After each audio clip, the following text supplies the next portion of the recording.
Salut à vous, c'est votre pharmacien le docteur Eyetemo Miguel. Et dans cette nouvelle vidéo, nous allons parler de l'alcool. Nous allons voir notamment les troubles nutritionnels qui sont liés à la consommation d'alcool. Comment est-ce que le fait de consommer l'alcool de manière régulière peut avoir un impact négatif sur votre état nutritionnel. Lorsqu'on parle de nutrition, ça renvoie à deux choses. On se nourrit pour deux principales raisons. La première raison, c'est que les aliments nous apportent de l'énergie.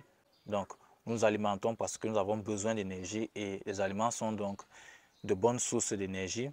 Et la deuxième raison, c'est que les aliments que nous consommons vont nous apporter des nutriments dont les principaux sont les glucides, les protéines et les lipides.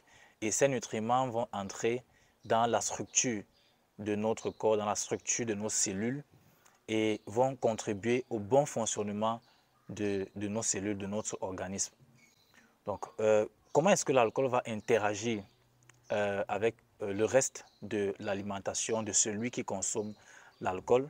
L'alcool va interférer avec les nutriments puisque lorsque nous consommons des aliments, le manioc, les arachides, les légumes, les fruits, notre organisme doit extraire à l'intérieur de ces aliments des nutriments qui seront utilisés pour pouvoir donc produire l'énergie ou pour pouvoir maintenir la structure et les fonctions de nos cellules. Donc l'alcool va interférer avec la digestion, avec le stockage, avec l'utilisation et avec l'excrétion, c'est-à-dire l'élimination des nutriments. Concernant par exemple la digestion et l'utilisation, l'alcool va diminuer le taux d'enzymes produites par le pancréas, qui est un organe qui est situé en dessous de l'estomac et qui produit principalement l'insuline qui régule la glycémie, le taux de sucre dans le sang. L'alcool va aussi avoir un impact sur l'estomac et l'intestin, dont il va diminuer ou freiner ou bloquer le fonctionnement des muqueuses. Ceci aura pour conséquence donc de diminuer la digestion et l'absorption de certains nutriments, principalement des nutriments, des matières grasses, donc des lipides. Par la suite, l'alcool est certes une source d'énergie, mais les mécanismes par lesquels l'alcool apporte de l'énergie à l'organisme sont encore pour l'instant assez complexes et pas entièrement élucidés. Ce qui est par contre sûr, c'est que contrairement aux aliments sains comme les fruits et les légumes, l'énergie que l'alcool apporte ne sera pas vraiment utilisée par l'organisme comme l'énergie apportée par les protéines, les lipides ou les glucides dans les aliments sains. L'énergie apportée par l'alcool sera pour la plupart perdue sous forme de chaleur. Donc, ce n'est pas vraiment la source d'énergie la plus recommandable sur le plan nutritionnel.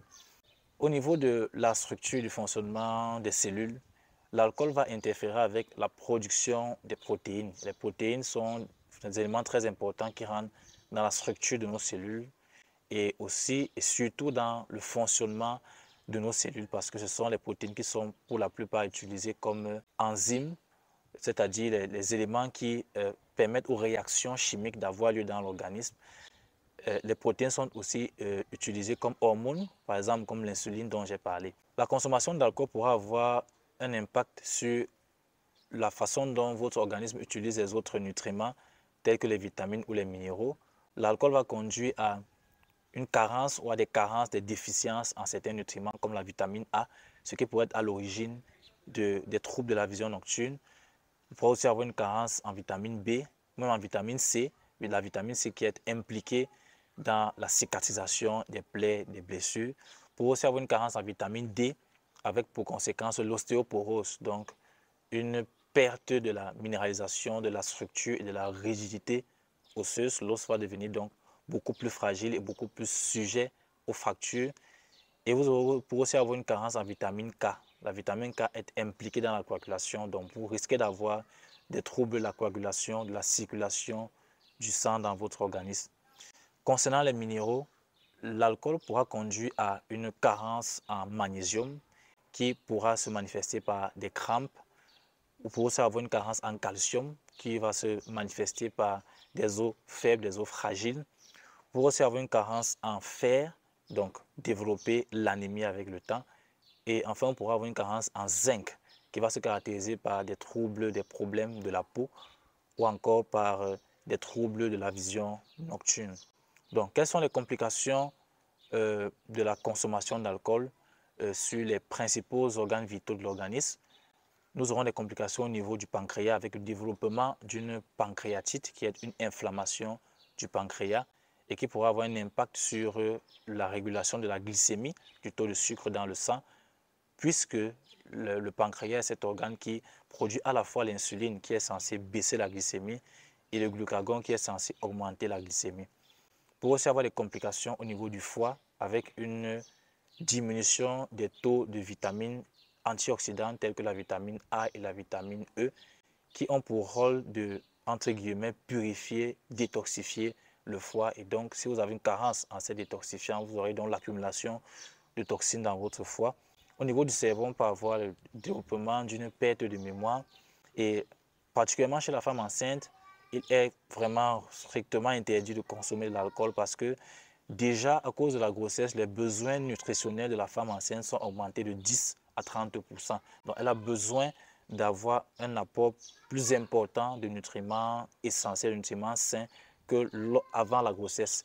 Ce qui fait donc que si vous consommez de l'alcool, ça va conduire, ça va avoir davantage un impact négatif puisque ça va développer des carences nutritionnelles chez la femme enceinte. Et pas seulement au niveau de la femme enceinte, on peut aussi avoir des complications chez le fœtus, notamment avec des troubles du développement fœtal, par exemple des troubles du développement neurologique ou mental ou psychologique de l'enfant.